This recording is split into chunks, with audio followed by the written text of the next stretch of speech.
Olá a todos, eu sou o professor Aparecido e gostaria de gravar alguns vídeos para os meus alunos da UNAI, da Universidade Aberta à Integração, para os ex-alunos que já passaram comigo na universidade, que estudaram, que refletiram comigo ao longo de quase 20 anos, os alunos dos colégios também, daqui de Mogi das Cruzes e das FATECs, porque o professor, sempre que está em contato, ele não é simplesmente o professor de filosofia, de ética, de espanhol, de inglês.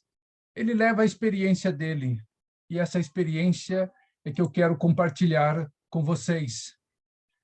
De certa forma, uma gratidão pelo meu pai adotivo, Francisco Lopes Guerreiro Moreno, espanhol, que me adotou já depois dos 20 anos. Não é fácil você encontrar um pai depois de uma certa idade. Você já não é mais adolescente, também não é um adulto, está ali naquele momento que talvez o momento que a gente mais precisa na vida de apoio, dos 20 aos 30, foi quando ele chegou, ou eu cheguei na vida dele.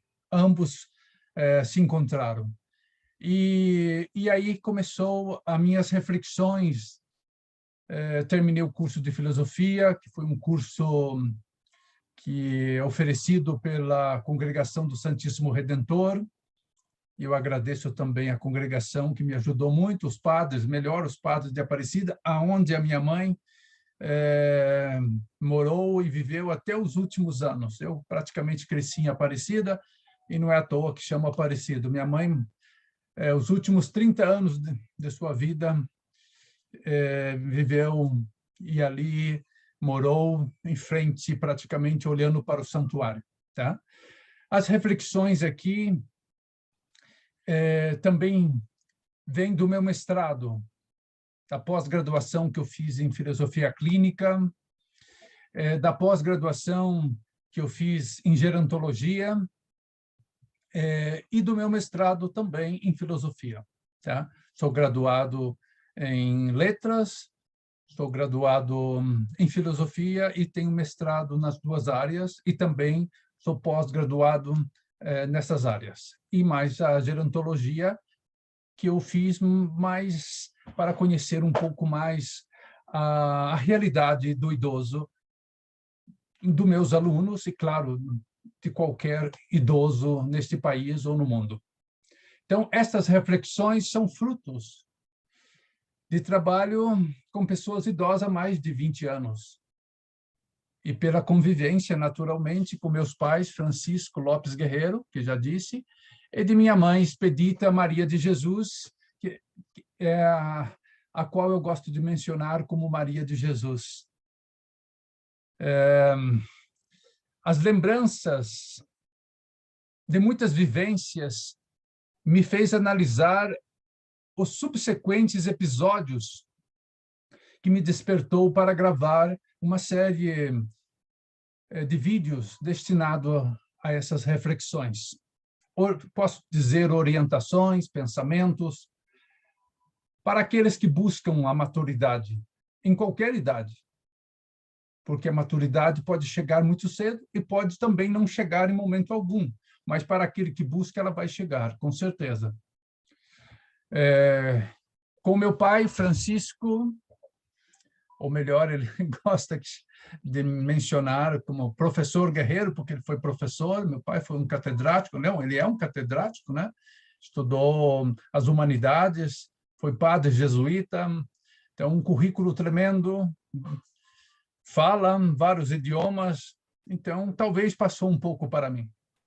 Junto, nós percebemos, buscando as memórias do nosso passado, que em muitos momentos aconteceram em nós, ou melhor, nas nossas reflexões, nós falamos que aconteceu em nós aquilo que Jung, o psicanalista Jung, o suíço, define ou definiu como sincronicidades, ou seja, coincidências significativas, circunstâncias imprevistas que às vezes fazem um ser humano mudar de rumo, e nas quais a pessoa que vive numa dimensão espiritual poderá reconhecer a mão oculta de Deus.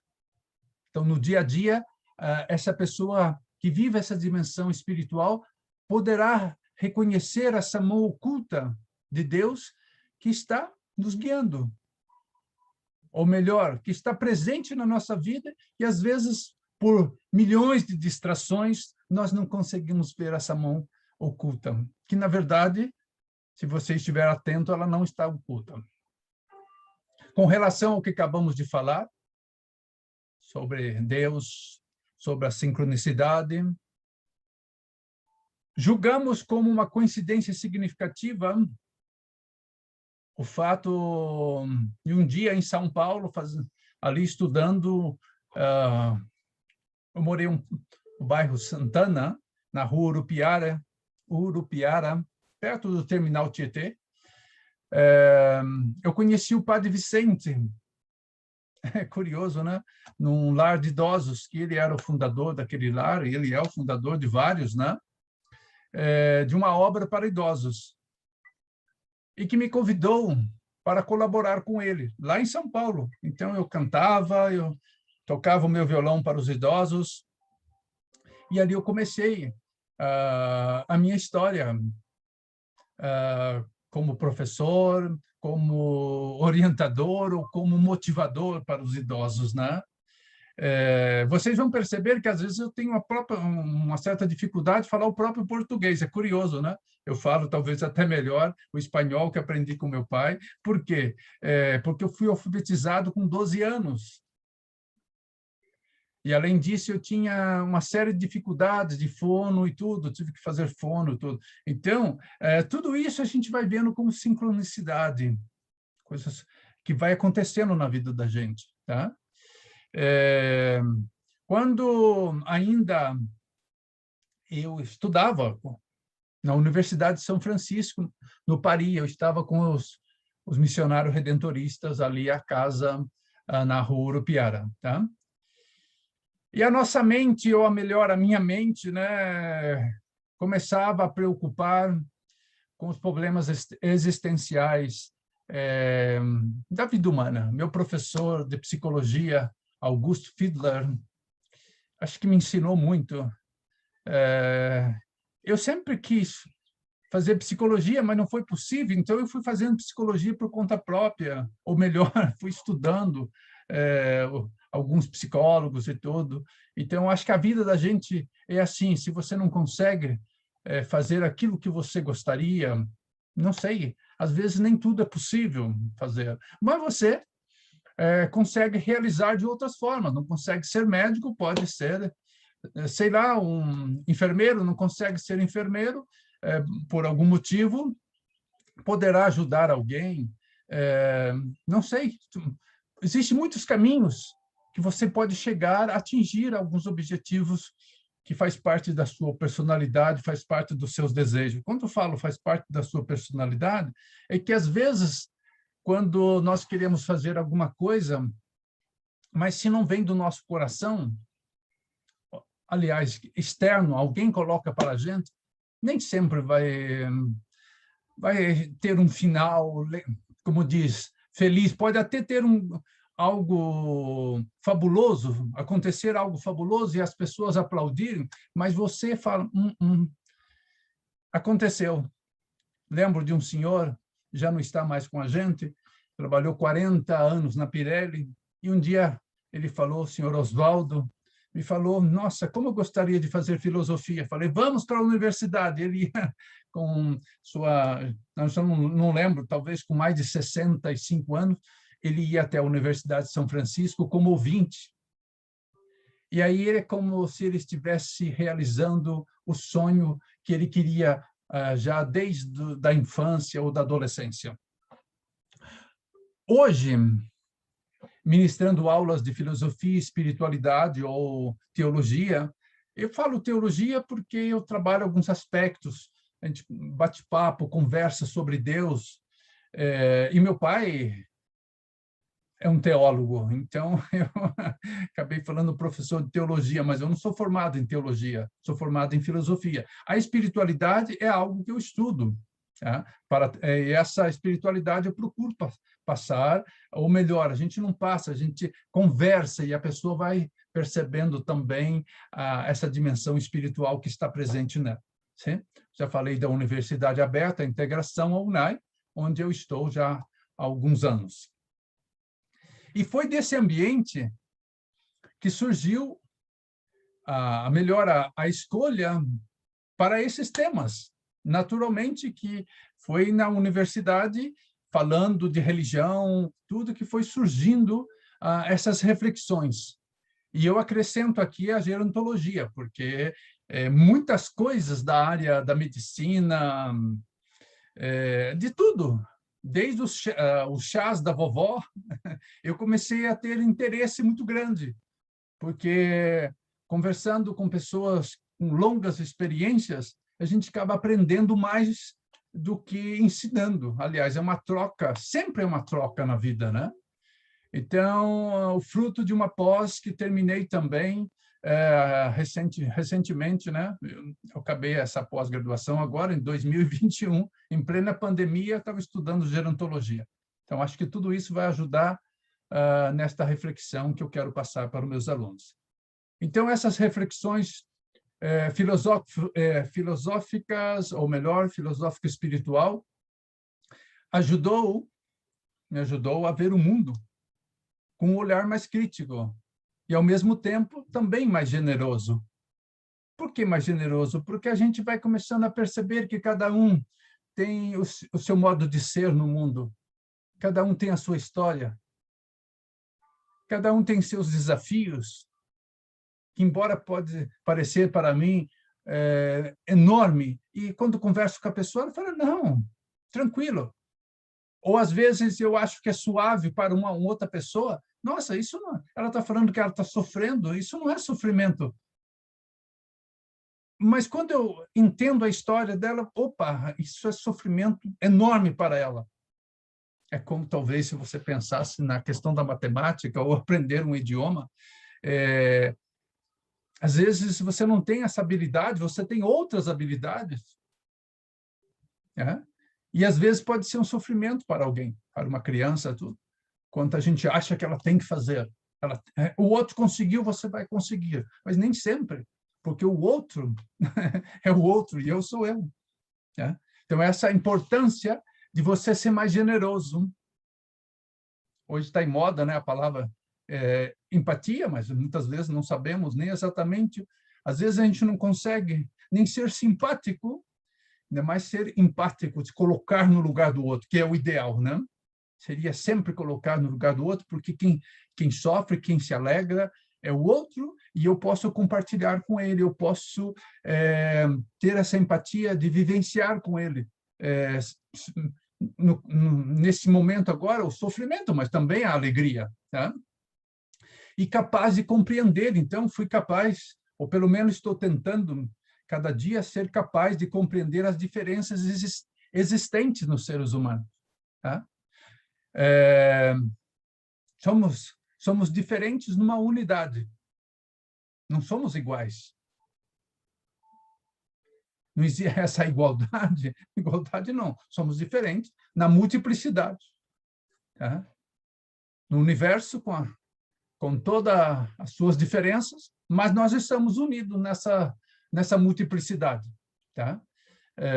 Então, a gente respeita as diferenças e espera também ser respeitado com as minhas, com as suas diferenças. Eu reparei, ou, em geral, reparamos, né? Ou melhor, coloco em primeira pessoa, no contato com os idosos, que para aprender não existe uma idade determinada. E, em vista disso, achamos conveniente, eu sempre acabo colocando no plural, mas eu achei conveniente, ou o meu pai, talvez eu queira colocar ele, porque sempre me apoiou, né, o gosto dele é que eu chegasse a fazer o doutorado. Eu comecei a fazer o doutorado, mas, sabe, quando isso não é para Não é para você? Não é para mim? Eu falei, eu não quero agora. Eu falei, para quê? É a pergunta, para quê? Alguém podia falar, mas para isso, para isso. Eu falei, mas eu não quero. Então, era uma decisão minha. Eu achei, naquele momento, conveniente cursar o mestrado, embora fazer um mestrado no Brasil, eu falo no Brasil porque eu não sei, achei diferente fazer o mestrado na Espanha. Então, a maneira, o master, o mestrado aqui tem um rigor muito grande. Às vezes tem mestrado que parece mais um doutorado, a pesquisa, a defesa em banca, tudo. Então, foi muito penoso para mim ter que trabalhar e também, quer dizer, você tem que pagar, tudo é a realidade do brasileiro. E a realidade de alguém que está começando que não tem uma estrutura. E meu pai também não tinha condições de pagar para mim. E eu fiz um mestrado, então, em semiótica. Olha que interessante, a semiótica, os símbolos. E aí toda a conexão religiosa entra, né? Indiretamente, você está trabalhando as conexões, os símbolos. Depois vem a questão da tecnologia de informação e educação.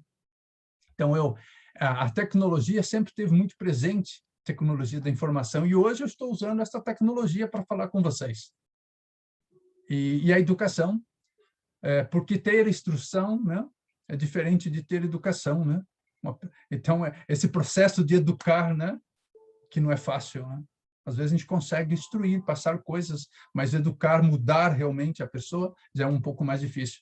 Mas então, esse é o nome fantástico do meu mestrado, não sei se eu correspondo a todo esse nome maravilhoso. E que nos ajudasse a desenvolver uma filosofia. Então, nesse mestrado, eu tentei desenvolver uma filosofia e uma espiritualidade voltada para a vida real do cotidiano, principalmente da pessoa idosa, ou melhor, quem se encontra já na idade adulta e que tem desejo da maturidade. E ao dedicar essas reflexões, eu penso no envelhecimento como um processo de crescimento natural, inevitável. Esse processo natural, inevitável, ele vai acontecendo, queira ou não, a não ser que você não consiga chegar, quer dizer, deixe essa vida muito antes. Mas, se você chegar a idades avançadas, você vai passar por esse processo natural. E ele é marcado por mudanças biopsicossociais, tá? Determinado pelo tempo. E, paulatinamente, né, essa mudança de um comportamento que vai da prevalência do ego, que é o egoísmo, do eu superficial. Essa é a intenção, esse é o desejo de trabalhar isso para que a pessoa vá deixando esse ego que é superficial, para ir em direção ao self, que indicou Jung, que é o processo de individuação, que é você tornar-se pessoa, tornar-se indivíduo, saber quem é você, quem sou eu neste mundo, qual é o meu lugar neste planeta, qual é o meu lugar na minha comunidade, na minha família. Então, esse processo de individuação, cada um perguntando pelo seu próprio nome, quem sou eu? Ou por que estou aqui, né? Buscar encontrar-se neste espaço onde está você. Não sei se todo mundo... Às vezes tem gente que não quer esse processo e deixa, como o Zeca Pagodinho, né? Deixa a vida me levar. Mas eu, com esse objetivo, é de ajudar a pessoa dar esses passos em direção à individuação, para que um dia você possa dizer, não talvez para o mundo, mas para você mesmo, ou você mesmo, ou para as pessoas que estiverem ao seu redor, poder dizer, a minha vida realmente tem valido a pena viver.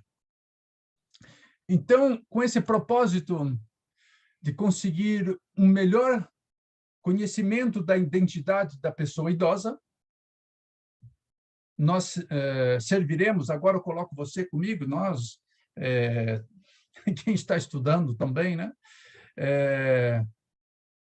De alguns métodos da filosofia aplicada, né?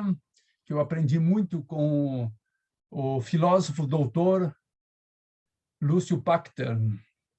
Ele é o fundador da filosofia clínica no Brasil, e esse método já se espalhou para vários lugares do mundo também, em outros países, talvez com alguma diferença, mas sempre com base na filosofia. Tá? Temos também o filósofo Marinov, entre outros. Mas isso já começou com Sócrates. Sócrates já utilizou uma frase: conheça a ti mesmo. E conhecendo a ti mesmo, conhecerás Deus. Ou os deuses, como Sócrates disse, porque no mais profundo de você, você vai deparar com o Criador. Então, estes filósofos que eu citei, Marinov, Sócrates, Lúcio Pachter, começam a nos ensinar que a filosofia, na filosofia, na verdade, não existe um mestre, nem um aluno. Na realidade, se trata de um processo de diálogo mútuo, de interação. Na espiritualidade também, é nesse bate-papo. Eu não sou o dono da verdade, nem você. Nós vamos conhecendo, vamos construindo juntos, cada dia. Até porque cada dia é uma novidade. O ontem, eu já não tenho mais controle sobre o ontem, porque ele já passou. E o amanhã não me pertence também. Então, a gente vai construindo. E nesse diálogo que a gente vai construindo em sala de aula, esse debate sobre a história, o detalhamento da vida, cada um vai analisando a sua própria história, sobre as características de pensar, de agir, sobre aquilo que você gosta, aquilo que você não gosta. Você vai, isso, com o tempo, você vai anotando para que você possa conhecer você. Você vai percebendo que Lúcio Pachter disse que isso é a nossa estrutura de pensamento. E aí você começa a ver detalhes, e aí você começa a perceber coincidências significativas. Aí você começa a fazer conexões na sua vida. Por que que isso aconteceu agora? Família, lugar, tempo. Então, você começa a perceber, eu nasci em determinado tempo. É como se a gente pensasse na questão da pandemia hoje. Dá a impressão que só os que estão vivendo neste tempo passaram ou estão passando por uma pandemia. Nós sabemos que já séculos passados tivemos a peste negra, que foi catastrófico. Quer dizer, não se pode imaginar a catástrofe daquela época comparada a hoje. Quer dizer, se você está pensando em estatística, né? Em quantidade de pessoas que morreram, né? Mesmo a conhecida a gripe espanhola, né? E milhões de pessoas perderam a vida. Então, a gente começa a analisar diferentes contextos, e a gente começa a ter, então, uma iluminação, começa a iluminar e começa a dar sentido para a nossa existência. Então, o conhecimento liberta, conhecimento de nós, e, se possível, conhecimento do mundo, conhecimento das coisas. Se a gente pudesse ter o conhecimento de tudo, ou pelo menos um pouco, seria maravilhoso. Porque buscando agora no próprio Evangelho de Jesus, conhecereis a verdade e a verdade vos libertará. Então, o conhecimento liberta, tá? E ele vai dar sentido para nós porque a gente sabe de cada passo. Então, os passos têm conexões, os passos estão conectados. Você sabe que não é aleatório. Então, existe uma conexão. É com essa intenção que eu gravo esse primeiro vídeo e depois a gente vai dar um procedimento. Quero falar da UNAI, também quero falar da filosofia, falar da importância da espiritualidade em várias etapas da vida do idoso e alguns métodos para, talvez, alguns toques, como a gente pode ir conquistando uma vida mais equilibrada. Então, obrigado por ouvir este primeiro vídeo e até o próximo.